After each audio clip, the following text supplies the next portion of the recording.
নমস্কার, সোনা ইঞ্জিনিয়ারিংয়ে সবাইকে ওয়েলকাম। সকাল থেকে আমাদের কাজ চলছে, রিপেয়ারিং হচ্ছে। এখানে হাইড্রোলিকের ঝালাইয়ের কাজ চলছে।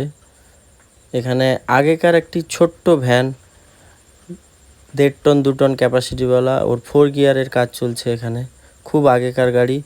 এখানে নতুন ভ্যান কালার হয়ে গেছে, রেডি হয়ে গেছে। কাল লেখার কাজ, ওয়্যারিংয়ের কাজ, প্রিন্টিংয়ের কাজ চলবে। আর ওদিকে একটা 4 সিলিন্ডার তৈরি হচ্ছে, নতুন ভ্যান। তো আপনারা সবাই অ্যাড্রেসটা নিশ্চয়ই জানেন। খাকুরদা, বেলদা থেকে 8 কিলোমিটার, খড়গপুর দিক থেকে যারা আসবেন। আরেকটি আমাদের এগরাতে রয়েছে। এখানে সব রিপেয়ারিং চলছে, দুটো গাড়ির এদিকে রিপেয়ারিং চলছে। তো থ্যাংক ইউ সো মাচ, সবাই চলে আসুন। সবাইকে